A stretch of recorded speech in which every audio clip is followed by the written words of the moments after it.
Hello, everyone. I'm so pleased that you could join us for what I think is going to be a very, very special conversations with Cate. It's something that, as a team, we've talked about for quite some time, actually, about how we should be talking about how people are really feeling. And actually, what we thought would be a really nice way of doing that would be to kind of look at how maybe potentially the differences of how women are feeling, and of course how men are feeling, and we'll be talking more about how women are feeling next week. So we're calling this how we're feeling whilst we're in lockdown. And when it comes to men, don't necessarily have the richest of experiences, so I thought it was about time that I talked to two wonderful friends who are world-class experts within this area, and that is of course the wonderful Matthew Shaw and the wonderful Anthony Asprey, who are the founders of Whole Man Academy. So let me just do a very brief introduction to both of them, and then what I'd really like to do is I'd like to hand over to them to talk a little bit about why Whole Man Academy was formed. And the role and purpose of it. So first of all, Mr. Matthew Shaw, who's also one of our coaches, has worked with Push for quite some time now. Matthew has over 25 years of experience, which, let me say, your face belies that information, Mr. Shaw. As an experience as a news editor, senior multimedia journalist, art specialist, television producer, and team leader. Matthew has experienced his own battles with mental health, which we're going to talk more about in a moment, but still continues to inspire the men around him within the work that he does, both in the office and beyond. Anthony, in 2016, left a 20-year career working as a trader and broker in the City of London to go off and search for life with more fulfillment and impact. Thank goodness for that. The journey of self-improvement and personal discovery led him to specialize in coaching men to master their mindset at work and play and to live an outstanding lifestyle, which I just think is incredibly impressive. And, I think we can see very neatly how those two things come together, because together they created the Whole Man Academy, which has been built to create spaces for men to talk mental strength and mindset, and are mental health and workplace advocates. So I would love to first of all turn to Mr. Shaw and say, talk to me a little bit about how you guys came together and what the intention was behind actually creating Whole Man Academy. Okay, well, we were originally friends of friends. So we had a mutual friend, we have a mutual friend. And we'd met a few times, hadn't we, at kind of weddings and parties and birthdays. And so, we were aware of each other. And then don't think we saw each other for several years. And then in kind of one of those magic social media moments, we started to notice what we were both up to on social media. So I had had a period of bad mental health and depression about 5-6 years ago. And but after that, I wanted to do something to help the people around me here at the BBC, where I am now. I know, I'm so excited. We are literally the first time live from the beach. I feel like Jan Leeming. I feel like a young Jan Leeming or Morgan Stewart. No, it could be like that. Yes, I'm in a themed room, but I know, like Adina and Patsy or something like that. One of those DJs. But anyway, so I'd use that period afterwards to try and help people at work who may have sort of experienced bad mental health. My mental health wasn't really affected primarily by work. It was lots of other things, but work didn't really help. And I had a really good experience with the BBC, and I just wanted to make sure everybody else did, and what I could advise my fellow managers and staff to do. So to cut a long story short, I launched the BBC's first mental health program for its staff. And I studied kind of mental health in the workplace while I was in the US for a period. And then I was on the government's workplace mental health advisory committee. So all these things were brilliant. And then I kind of picked up, I can't remember who messaged who first, but I could see that Anthony had changed his life. He'd obviously made some big decisions about life, and was doing lots of inspiring stuff for people, and sharing the message about how to do life better. So then I contacted him. We met for lunch, and we had a few wines. That always greases the cogs of a conversation. But I think I'd done lots of speeches on mental health. Anthony had done lots of coaching. Yeah, perfect. As well. And what he found out, and I found out, was women were really getting involved. Women were asking questions, women were coming to events, but we weren't really seeing many men. We weren't getting through to men. The men that came either weren't interested, or we just wondered where they were. And the two of us, we're two different people, but similar people. I'm gay, he's straight. I'm a media wanker, excuse my language. He's not, he's a city, also one of those. And two different backgrounds. I'm a bit older than him, only a little bit, well, actually quite a lot older than him. And just, we had different experiences of life, but we share a lot that's... Yeah, similar values, right? And values. Goals. And of course, we found out that men, whether they're gay or straight, we all share so much. Dog. I always make dogs bark. Is that you, Matt? There is a guide dog downstairs, so maybe it is. What, showing people around? Yeah, there is a... he's not worried about social distancing. We share, you know, we're all facing the same pressures and stresses at work. We're all trying to work out how a man should be nowadays. We're all potentially at school gates. We're having children. We're having relationships and marriages. You know, we're going through a lot. And if there's something that we could do to help men do their life better and share our experience and give men somewhere cool, interesting, and enjoyable to do that, then we should set up the Whole Man Academy, which we invented that name, that lunch. Just a place to talk, right? Because I think that's one of the things that's often missing so much, just having that space to be able to talk and share how we're really feeling.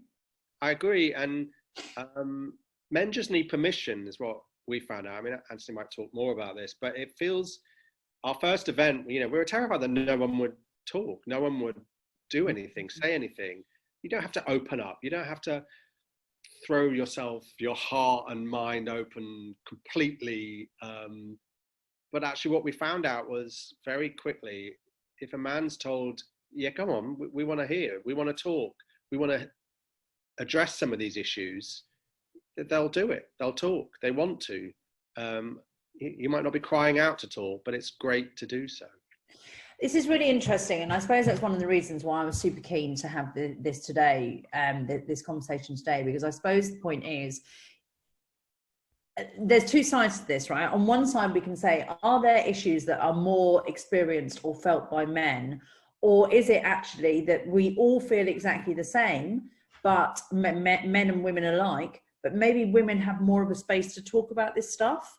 And actually, this situation has heightened it more than ever. I thought it was really interesting. I was looking at some research on Ipsos Mori, and it was saying, it was talking about the concerns that we were all having around the current crisis. And on every single thing, whilst these sample sizes were remarkably similar, the numbers on every single question, so are you experiencing more anxiety? Are you concerned about finances? Are you finding that you're feeling more cautious about various situations? All of these different things, for men, the numbers were lower than they were for women.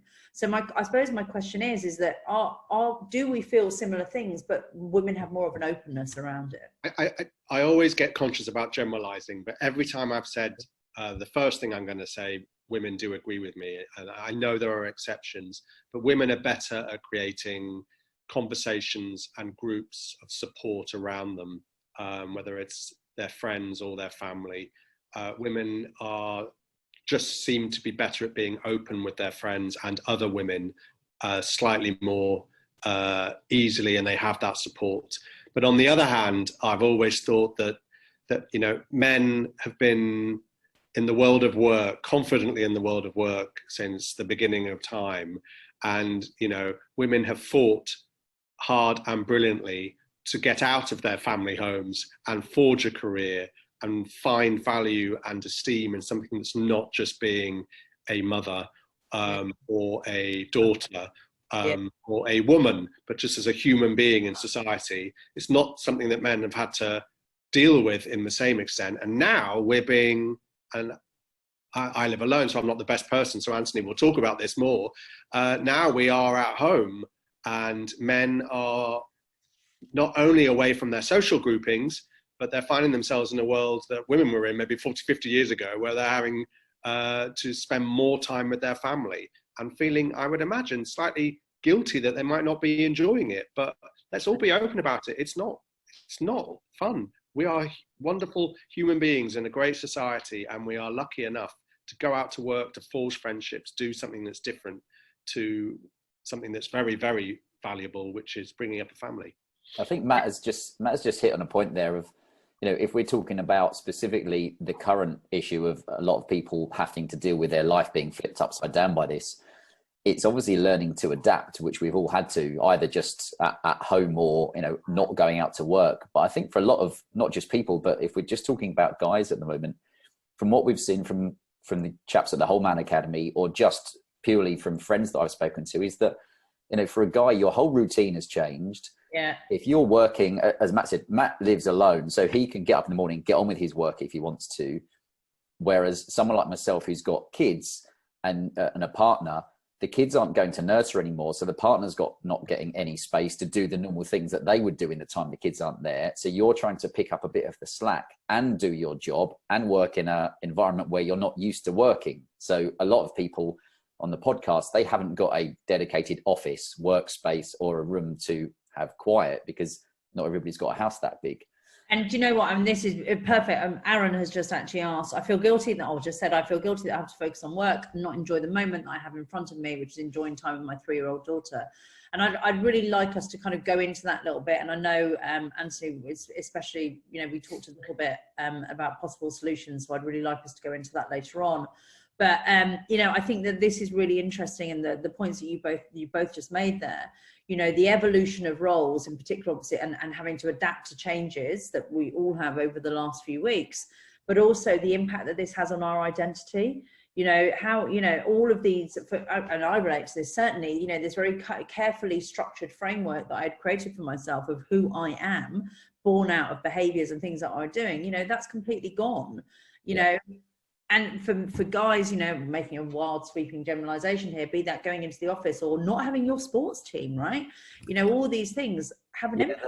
That's literally just before I jumped on this, you know, I was on a call with a guy who's having some challenges, and we spoke very much about, you know, let's just pick football, but we could talk about any sport here.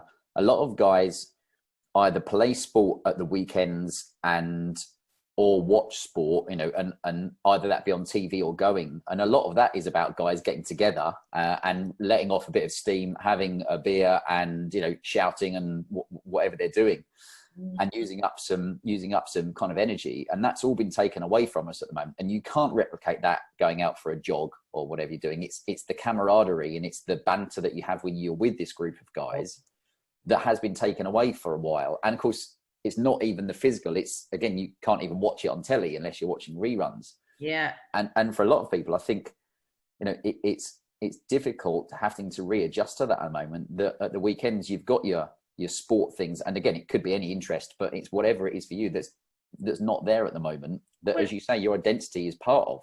And it's your self-expression, right? You know, and, you know, on one side, this is how I talk to my friends versus this is how I talk to my partner. And they can be two very different things. And if you haven't got that outlet, it's really hard. And let's be honest as well, you know, and I know we talked about this before, Anthony, there's a massive bloody chunk of time, right, that you suddenly lost of this is something to do. This is something that fills my time. Oh, I'm bored, right? And the problem is when we get bloody bored, that's when anxiety can create. Well, that's when you start making bad lifestyle choices as well. And I mean, I've been guilty of it, opening the fridge up and then we'll say, what are you doing? And I'm like, I just got bored, so I thought I'd just go and snack. Or have another coffee. Or because it's been nice weather, I think and Matt will probably agree on this one, you know, we know this is a bad situation, but it's been sugar-coated by the good weather. At least for those with good garden, let's face it, the good weather often for most people puts them in a better mood. I mean, if it was freezing cold outside and hailstones and what have you, and everybody's stuck inside, I think it could have been a much more serious situation. I think in answer to Aaron's message there, by the way, if I wanted to say something, this is somebody who doesn't have a family, so I can be particularly harsh, and I'm a boss. You can't feel guilty about having to focus on work. I mean, if you have work, that is brilliant. You're lucky. Work is good, not just for you, but you know, you need to earn money to support your family. So I would hope, please don't feel too guilty. You have a wonderful opportunity to spend more time with your daughter than you are. I would imagine, and I hope so. But I think I would say work is work, and you've got to create that workspace and do the work. Okay, well, but that's a really interesting point, right? Work is work, of course it is. But say you've got two parents at home who are both working, right? You know, how do you split that out? You know, and I know actually I've certainly had conversations with friends of mine about this. You know, we're both working parents, we've both got to work, and yet we've got to look after children. You know, that's a difficult conversation, you know, and in particular if you've got one of you who's got the role who's got slightly more flexibility than the other, and that flexibility gets eaten into, you know, and then someone's really feels really, you know, put upon, should we say, you know, you've really pushed their boundaries. I think there's two things there. Firstly is whether you're living at home on your own and trying to work from home, or you're with a partner, is having a structure of, you know, and that comes down to having a discussion, is saying, look, you know, these are the boundaries. I'm at work from this time till this time. And, you know, whatever else is happening, if you were at work, you wouldn't be phoning your child and having a chat with them and playtime. And as Matt said, you know, playtime is playtime and work time is work time. You mustn't confuse the two. Problem is it's confused because you're in the same environment. So for someone that works from home, it is hard, because if I went out to go to the loo or go for a coffee now, my little one will come and go, Daddy, come and play with me. Come and play with me. I say, I'm trying to work, and he'll cry, and I feel bad, and it's a vicious circle. So it's okay to feel guilty, but as Matt said, you know, work is important. And you know, you have to be, you know, for a lot of people, have to be grown up enough to say, unfortunately, I've got my boundaries. Yeah. Kids don't get that though, right? Though. No. And then you feel bad about it when actually you wouldn't normally, because you wouldn't be there in that circumstance. I'm fascinated to know what they think, kids that have been used to their parents being at work all day, what they really think about what's been going on, especially the little ones. I get a sense in some of my friends with really small children, they kind of loved it for about 2 or 3 weeks, and now they're almost so fed up with their parents being around all the time. They're finding their own space. They're going to find their own space and trying to block their parents from being away from them. They just want that time that they might have had, which they probably had at nursery school or primary school, which is obviously a natural part of, I'm not a child development expert, but you know, it's really good skill to be able to develop your own world.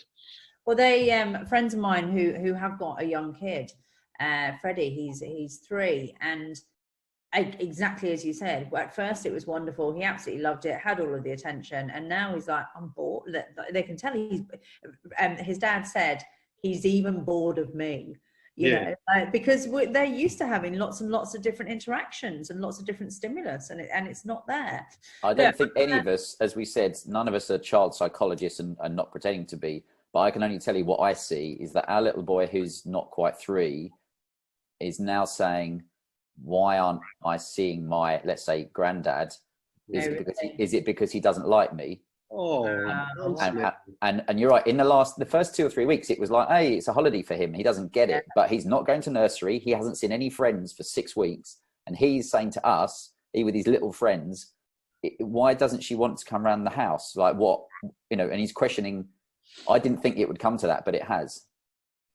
I'd just like to round up on the point from Aaron. He said exactly that. My wife is 7 months pregnant, CEO and always on calls. I'm still lucky on a regular day. The challenge is difficult. Some colleagues get it, others don't. I'm now on at 8, try to be off at 12 till 3, but can't always back on till 6, etc., etc.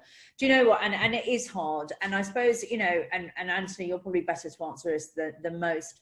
But I suppose there are 2 areas that I really want to touch on here. I think what we're talking about is the challenge that this situation places within relationships. And then on the other side, the challenge that it places within work, you know, and I think that, you know, whilst whilst this whole experience has been the greatest working from home experiment in the world, I think that, you know, and it's forced people to leapfrog over barriers that maybe they put in place before. I think the problem remains that we have a situation where a lot of people, and I'm thinking bosses in particular, and well, actually, you know, that's not fair, employees as well, whilst we've been placed in this situation and it's forced us to do it, we don't necessarily have the behaviors to be able to do it well. And what I mean by that, you know, is the situation with Aaron's colleagues that he's referring to here. You know, the problem is it's a trust thing, right? And actually that's the bit that's coming up. Look, I'm going to work in a different way to you. It doesn't mean I'm not working. We're just going to have to trust each other more and be a bit more considerate, empathetic and forgiving,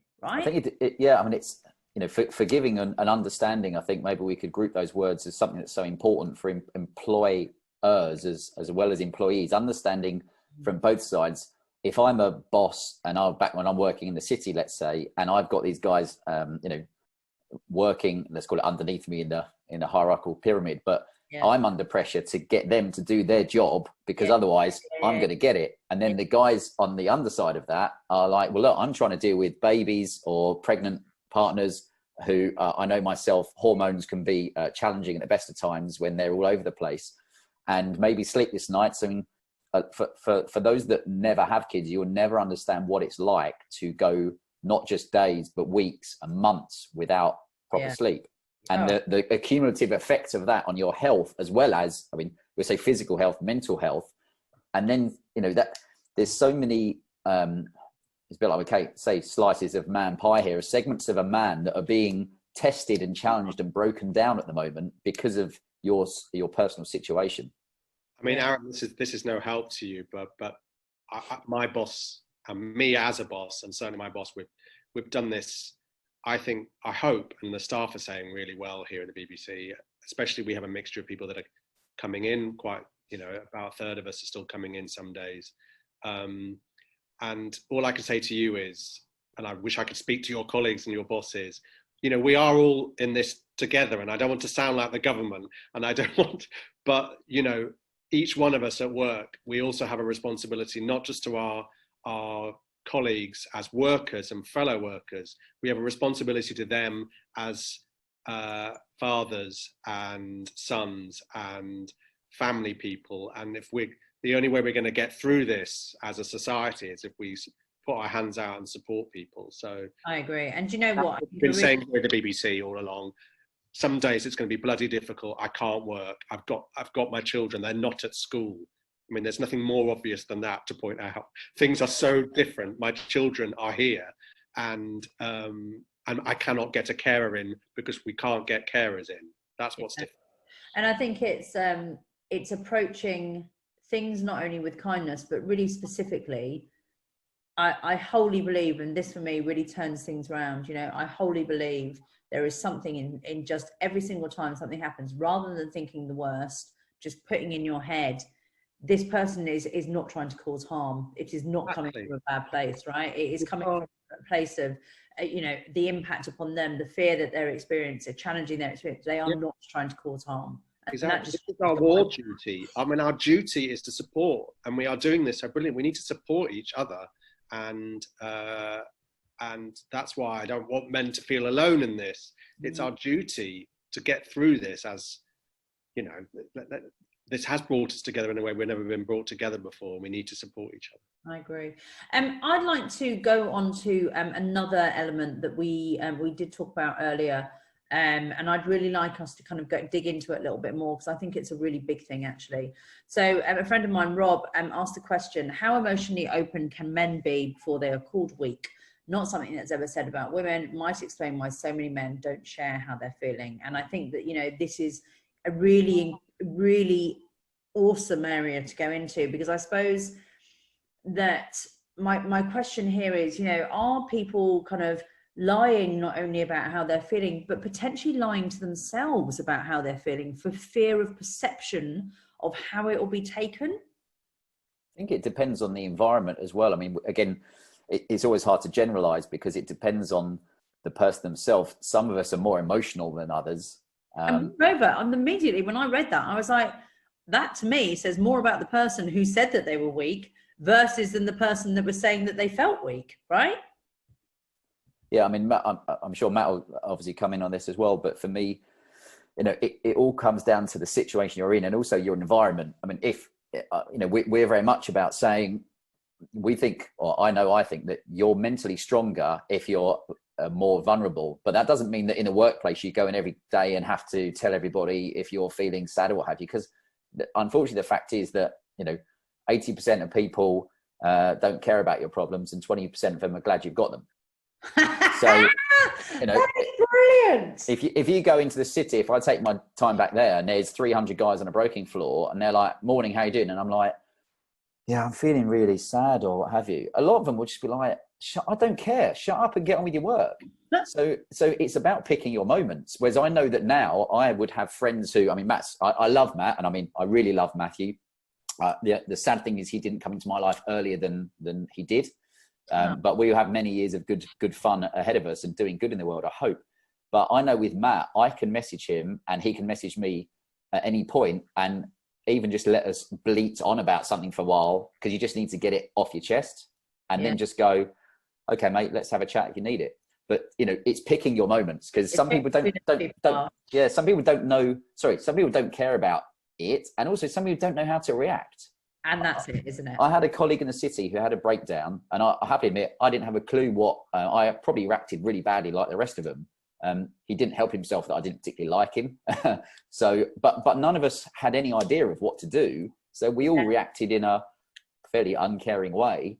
And I look back now and I'm like, but no one had ever spoke to us about what we should or shouldn't do if someone else needs to have a chat. And that's the thing, isn't it? You know, I think, you know, in answer then to this point around whether or not people are being entirely truthful because they're worried about the ramifications if they do say, you know, the point is there, it's picking your person who you share with, right? Who, you know, who's more likely to give you the support that you need. But moreover, you know, as I said, you know, I immediately when I read that, I thought to myself, well, blimey, that does say a lot more about the person that you're saying it to than the other way around. But equally, you know, that other person, again, let's go back to this place. No one does something out of malice, right? That reaction for me comes from a place of fear and lack of knowing how to deal with it better. I mean, thank God mental health now is on everyone's agenda, or, you know, being more emotionally intelligent. But whenever that happened, you know, that person just didn't have the tools to be able to deal with it. And not a lot of people do, right? I've always thought belying all this is this fear that if you ask someone how they are, or you ask for honesty about mental health and stress and how you're just doing, whether you're just not really coping with stuff very well, is this theory that if you open up a floodgate, it will flood you, and somebody will just tell you every day that they're feeling really bad. Do you know what? That is not the truth. Because every day do you?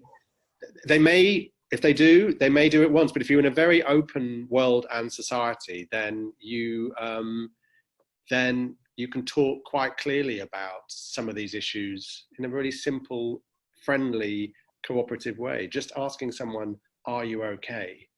I find is just as meaningful as, you know, a really long conversation. And I preferred it. I preferred that people just came to me and asked me, how are you doing today? And, you know, that for me was brilliant. And I just said, you know what? I'm okay. Thanks. Thank you for asking. It was dealt with. And I think that's kind of how most of us want to live like that, I think. Do you think, and I read a very interesting stat the other day, someone was saying that, you know, we've spent a lifetime asking people how they are, but not actually ever being prepared to receive or give the true answer, you know? I think that's true, and men in particular. I think we're all afraid of what the response will be. Yeah. And, you know, if you're really in trouble, it can be really difficult to handle. And, but you should be equipped with it, and you should be able to tell someone, okay, that's absolutely fine. I want to support you. You just talk to me. If you can make that time, that's wonderful. But in general, I think if we just more meaningfully start our conversations, especially in the work environment, with how are you doing at the moment? Yeah. Or a man just saying, how's it going at home? That kind of slight familiarity with the situation. Gosh, it must be quite stressful at work at the moment. God, how you're handling having the kids. Those things, you know, they don't have to be awfully deep conversations, but at least you're making some connection. Yeah, suddenly the noise gone weird. I would love to talk a little bit now about another area. So I was talking to, prior to obviously having this conversation, I was talking to a few of our coaches to say to them, look, when you're dealing with your clients, what kind of stuff is coming up more for men versus women? Now, interestingly, one of them actually said that she, and this is the point we made earlier, men and women are going through, in her opinion, the coaching clients that she had, the men and women that she was speaking to are going through exactly the same thing, right? Which I think is interesting in itself. You know, it really brings to life this point that if you do have a place where you have permission to share, you do start sharing the same stuff. But another pal of mine, one of our coaches, Tamsin, said that what she found was very, very interesting was that men are finding it harder to pivot. Men are finding it harder to evolve into a different place. And moreover, that they are very stuck in what they were missing, right? Versus maybe looking for something else, or looking forward more. And consequently, and she put this in capital letters, men are bored. You know, men are feeling a lot more boredom than women. And I was speaking to another pal of mine earlier this week, and his anxiety, as he put it, was on fire. And I fear that in the absence of actually having something to do, this boredom is creeping in, and therefore our brains are going haywire because we haven't got something to focus on. Is that something that's been coming up for you guys with the conversations you're having with people, the clients of the Whole Man Academy? I think, again, Matt and I can only talk for who we've spoken to, and sometimes we do little polls, and it might not sound very technical, but like a great one to do is on Instagram, because you get instant response, obviously, which is private, and you know, you can get 100 responses from guys in a couple of minutes sometimes on things. But actually, for me, I think it's, if you're talking about either coaching clients or some of the people that I work with, and or people from the Whole Man Academy, a lot of it comes, you touched on boredom, but it's a stage of your life where you're lacking fulfillment. Right. Okay. And of course, once you lack fulfillment, I think it gets your brain, you get revved up in your head about, should I be doing something else? And sometimes, you said it beautifully, it's about pivoting. Right. And it's very hard for the average guy that maybe is part of our, has joined us with the Whole Man Academy. They might be between 27 and 35. Maybe the guys at the slightly higher end of that and up have been doing the same job for X amount of years, right, and feel boredom, lack of fulfillment. What should I do? And they don't know where to get help in kind of producing a plan. And the biggest thing there is about, a lot of them have a lack of focus on it. Yeah. And lack of fulfillment is, and sounds dramatic, but lack of fulfillment is a killer. Do you know, I could not agree more. And that is something, men and women alike, conversations that I've been having with friends about this. The one thing that I think is coming out a lot is, I wish I'd done this before. I wish I'd done X before. This whole situation is bringing up for people stuff that, I wish I'd, changed my job before, or, whatever that thing, or done the coaching course before, or whatever that thing might be. And exactly that, it frustrates me because I am a doer, right? And I loathe that about myself as much as I love that, but it does frustrate me in other people, and forgive me for saying that because I need to be more empathetic. But, I suppose the point is that many people either lack that moment of taking the first step, or, as you said, not knowing where to go. Right, not knowing where to go to start helping to create those plans, and I think it's a real thing at the moment.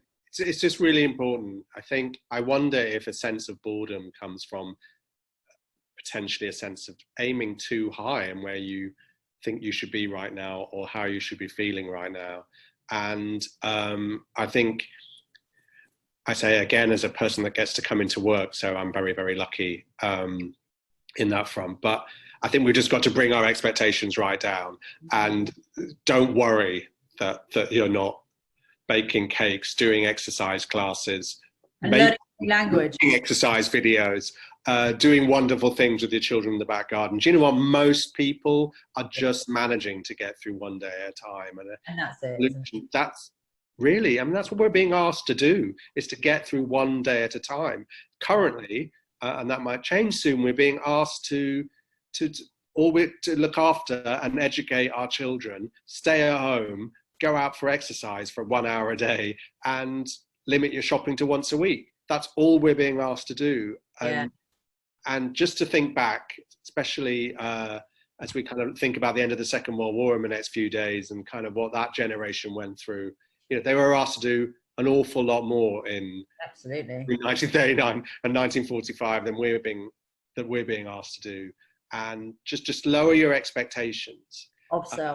And it might be boring. I think you're right. Men are probably less likely to think, oh, I might get into a book club. Men are less likely to think, oh, I might have a Zoom quiz night. But they should think about doing stuff like that, or you know, a jigsaw puzzle. I know men in their 30s who are doing jigsaw puzzles at home just to keep them occupied, and then they're kind of sharing them with their friends. You know, it doesn't have to be a major effort to try and create some kind of social connection, and just don't aim too high. And do you know what? I think that's interesting, isn't it? Because I think there's something in that, you know, there's something in that actually just being a little bit kinder to ourselves on, you know, not having such high expectations. And then, you know, again, here's another thing, you know, if you look on Instagram, everyone's learning a new language, baking cakes, and, you know. Not really. They're making it up, half these people. They're doing it for their post, and that's it. Yeah, it's just bad. I mean, it's just, they don't exist. You know, I think everyone, personal trainer is doing. Sorry, go on, Kate. Everyone's just trying to get through one day at a time. You know, that's the thing, isn't it? We all are. So I think, you know, I'd like to talk about a few tips then, because I think actually we've started talking about these. One of the things that we talk a lot about, I think what this has really brought up is about how people have realized, people feel like they're not in control of outcomes, right? And I think that's one of the things why it's hit us. We're not in control, and we've realized we're not in control. Let's be really clear. There's not many outcomes that we actually control, period. But actually what's happened is that this process has really has demonstrated that. And so what we're talking to a lot of people about is focusing on what you can control, right? And the behaviors and processes. And Anthony, I know that something you talk a lot about is the kind of the little victories and how that makes you feel. Do you want to share a bit more about that? Yeah, I mean, I think if you're trying to give people some, again, we can talk for what works for us, but we've found a lot of people realize how important even just starting your day off is. And, you know, Aaron there, you know, gives a great example of the fact that we're all very different. If you've got kids or you haven't got kids and you're working from home or you're not, you know, there's no kind of one size fits all. But for everybody, you know, you can't deny that if you can start your day off right, what works for you, that will hopefully help you be more productive, maybe be a bit calmer, and, you know, it basically do life better that day. Yeah. So it's about, I mean, we've talked about it on our, you know, with the Whole Man Academy on our online stuff about finding a couple of things that just before you pick up your phone in the morning or check your emails and before the day, the merry-go-round starts, are there one or two things that you can do every day that feels like you've started off with a kind of an early win? Yeah. And what would those things be? And there's so many. That's the joy, and we could do an hour's podcast on that. But I mean, there's four things we always say. Again, these are options. We always say in our podcast, we're not telling you what to do. We're saying these are the things that we found work for other people, and maybe you could try them. I don't know. So the four things are like move, breathe, think, and drink. So move being have some kind of movement. It can be as simple as running on the spot for 5 seconds or 10 seconds, or go to the gym if you can, if you've got an outside space. There's all the different aspects of do something that just gets the blood flowing. Breathe, meaning just take, even if it was a very short amount of time, to just take some slow, deep breaths and just kind of settle yourself in the morning. Think means, what have I actually got to do today? What are my priorities? Oh, yes. Because for anybody, I'm as much anybody else, you know, I could fill my day. I've got a list of things to do after this that I've done today and I've got to do after. That to-do list. Yep. And that doesn't include a lot of the other stuff that goes on around family time. So just knowing I won't get through that list today, but I've written everything down. It's called a brain dump that I need to do, works for me to go, right, do you know what? It's knowing what you aren't doing, which is often important. Yeah. Absolutely. I know I've got to do it, but I will do it later, not go, I keep thinking, I must remember. It's down on there. It's out of my head. Your head is for having ideas, not for holding them. Oh, do you know what? We had a wonderful chat of the first webinar that we did with our mutual friend, Mr. Chevy Ruff. And we were talking about, and it's so bloody true, the amount of emotional energy that we expend on stuff that we know we should be doing, keeping it in our head. You know, we end up spending more energy on that rather than actually bloody doing it, because we've beaten ourselves up about it, or I should have done that, I'm thinking about it. You know, actually either writing it down or maybe committing, if you know you can't do it right now, committing a time to do it totally changes how you feel about it. And then finally, drink, because I don't want to just leave that hanging. Yeah, so drink, I mean, it's quite obvious, but the big mistake a lot of people make, and I'm very lucky, my partner's a fully qualified nutritionist and has been for a long time. So we, Love to go to often your house. It's like a retreat. it will be soon. No. But the important point is, drink in the morning. Think of yourself as a race car. You need to put in good quality fuel to perform at your best. You don't put rubbish in it. And, starting the day, I love coffee, so I'm not saying you shouldn't drink coffee, but starting your day with something like, so simple, a big glass of water, or there's so many great, good quality green juices out there, or warm water and lemon, or apple cider vinegar with water. Even if you picked one of those four, it's going to nourish your body before you hit the coffee, which is basically going to create a state of alert for your for your inner being.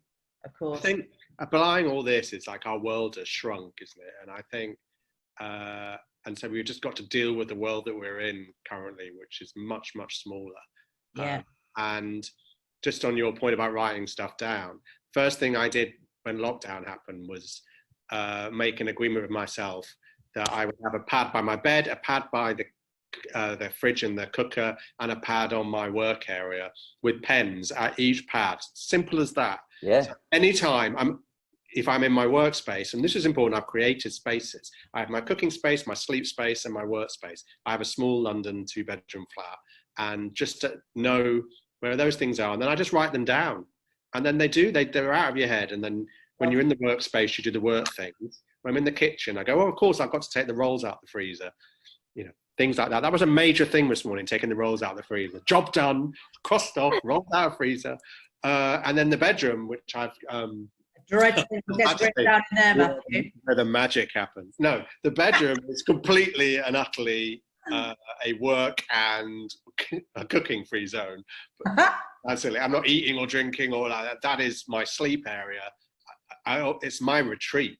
I close it off all day, apart from when I'm getting changed, obviously. That is somewhere which is where I go to sleep, and that's it. So it feels like it's a nice trip. Zones. I love that, zones in your home. I think that actually you brought up a really neat point there about how this whole situation, and the team and I talk about this a lot, how this whole situation has really kind of brought down our worlds, right? Not only has it meant that we don't have those things that normally distract us, but, and in that, we've become very much more aware of self. And for me, I'm acutely aware, obviously I've done quite a lot of work in this space anyway, both for myself and for others, excuse me, but, it's brought it home more than ever. And I think a lot of people have gone through that. And I suppose it makes me very sad then if individuals don't necessarily feel that they can even communicate what's coming up for them, be that to themselves or be that to others.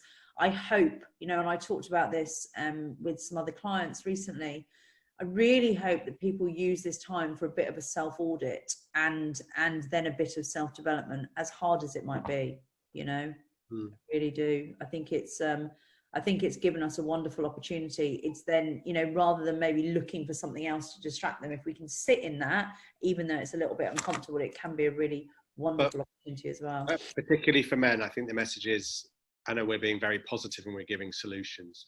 Please don't beat yourself up if it's really hard and really boring. Right. It is really hard, actually. Why should it not be? We're missing so much currently. And the only thing that's getting me through it is that everyone's in the same boat. So, and if we are all honest enough to tell each other that, I think it is just to do a Zoom with lots of people sometimes is you realize. I did a global one with the people that I was on my fellowship in America with. So I had people from Korea, Brazil, America, France, Turkey, and there you are doing a Zoom where everyone was moaning about the same thing. I'm bored at home. Very uniting. Global experience, but very uniting because we all understand it. Finally, we're all in a situation where we understand each other or experiencing the same thing. I think that's quite interesting. So look, we're coming up to the 45-minute mark. I'm going to do a little bit of a wrap up in terms of, in particular, probably what some of the solutions are. If anyone else has got any questions, then please do fire them over now, and we would love to answer them for you. But in the meantime, I'll do a little bit of a wrap up. So really, I suppose it's the focusing on what you can control And what I mean by that is the kind of behaviors and processes. So maybe, for example, as Anthony beautifully put, the whole thing around the morning routine, or indeed a routine period. You know, I've been really thinking a lot about this recently, rather than thinking about the outcome, thinking about what good habits I can put into my day every day, which would help me get to that outcome, but arguably are going to make my life better anyway. You know, and that's something about how I focus on my sleep, thinking about obviously what I'm drinking, what I'm eating, and exercise. So thinking about what those things are, what that you can control every single day, as small as they might be. Talking and being honest, and we talked about that earlier, but I think we said about finding the right person to do that with, because you'll get a very different experience of it. Little victories, which I know you talked about, and one thing actually that we didn't talk about, or two things actually we talked about, which I'd really like to bring in as well. First of all, you know, this whole thing around boredom as distraction, actually you did mention it, Matt, about making stuff. So you mentioned about jigsaws, but something that really kind of distracts your brain in a positive and a constructive way. And then I think a really nice one as well that I was reading about the other day, making plans for the future when we come out of this kind of takes our mind to a place of positivity. You know, I think with all of these things, we're trying to, rather than allowing our brains to wallow in darkness, for want of a better way of putting it, or wallow in feeling low or feeling, you know, having a lack of self-belief or whatever those things are, we're trying to push it forward and get it thinking. Yeah, don't make it like a holiday in the Maldives or something like that, or I'm going to climb Everest. Mine is like a huge plate of like shellfish and seafood with a cold, crisp champagne. Oh, that is what I'm going to celebrate at the end. But it might be going to the pub and having a beer, or it might be just, actually, I've done that as a game with my colleagues and friends. Actually, we talk about what is your ideal after lockdown meal or moment. That's a lovely one. I love that. So yeah, got to fantasize about it, because there's any way you're going to get through it. I think I'm looking forward to a dinner. There's so much I'm looking forward to: a dinner party, or going to a restaurant, going to a pub. Someone make me a cocktail, fish and chips. How you can get fish and chips? I don't know why I'm talking about that, but to go and by the sea, maybe, which I think you can do. But anyway, I can't leave London, so there we are. I want a really overpriced drink. That's what I miss. I want someone to be really extortionate. I want to be swindled again. That's what I'm looking forward to. Anthony, what are you looking forward to? Well, I'd like to touch on that point by saying, of course, there's the short-term things, but I would also encourage, some people would be interested in spending their time actually looking at, you know, what do they want to achieve in life. Sounds quite deep, but it's funny how, with all the people we work with, most people don't give themselves the gift of actually sitting down, and it's not very technical. Guess what you need? A pen and one of the pads that Matt's got to write down, you know, what would your things in a year, 3 and 5 years be that you'd like to achieve? And, you know, it's actually quite fun. You could do it with your family. I mean, family goals are as important as your personal goals. And just sitting down and being like, do you know what? A lot of people don't even know what they want to achieve. And that's okay if they don't. But some people are like, how can I not know what I want? So just giving yourself, a lot of people have got a lot of time on their hands at the moment. Absolutely. So saying, you know, you can, the short-term stuff I love with Matt is, you know, the cool stuff for me, it's sushi. I'm desperate for sushi. But yeah, saying, imagine if you just said, for 1 hour, I'm going to sit and write all the places I'd like to go, things I'd like to do, achievements, what have you, and just see what comes up. And that's what I mean about the self-audit. We never give ourselves that time, do we? And, you know, and actually now, hopefully we have got that luxury of a bit of time. It's a brilliant thing to, that's the thing to do this bank holiday weekend, isn't it? Yeah, it's an option. Doesn't have to be make a plan. Just have a little fantasize about where you could be doing and write it down. I mean, you can just do that, or really sit down and think how you want to change your life. You can do all of the thing, isn't it? You know, we get all these, what this has really brought up is people saying, I wish I'd done that. So, you know, it should then be the catalyst of doing those things. Probably the most important thing they could do, actually, you know, and this is scientifically proven, is just listen to our Whole Man Academy podcast for a bit. That would be nice. Could you tell me a little bit more about your Whole Man Academy podcast? How does someone find it? Yeah, I mean, we've kept it simple, because everything we do, no one had Whole Man Academy. So everything we do is easy to find on Instagram, Facebook, you know, websites, wholemanacademy.com. And, you know, Matt and I had been talking about doing a podcast, hadn't we, for a long time, but unfortunately we're both also very busy with full-time jobs. But we'd already decided to start the podcast prior to lockdown, and we just accelerated it because we knew that a lot of people would be at home, and hopefully we've provided content. And we've had, you know, Robin Windsor from Strictly Come Dancing, Bertie Gregory from Nat Geo. We've had entrepreneurial masterminds, Formula One performance coaches, actors, life coaches, all coming on. And we're just talking to a few other really, not just big names, but really interesting people. And it's been a great exercise for us. But, you know, we know that, I mean, we've had, I think, just around 2,000, you know, downloads, which we know we're a young podcast, but we're moving in the right direction. That's incredible. Well, look, we will direct people there. So to find you on Instagram is a great place to start with the Whole Man Academy, and obviously wholemanacademy.com if people are interested. Next week on Push's webinar, we are going to be doing exactly this, but doing it for women for women instead, which I think will be really interesting. It'll be really interesting to see the differences there. Gentlemen, live from the BBC and the Cotswolds, I couldn't have enjoyed this more. Thank you so much for your time. You wonderful humans, you. Thank you. And I really hope that everyone else enjoyed it. And please do share any feedback with us, which we will, of course, share with guides. And I look forward to seeing everyone again soon. Bye. Oh.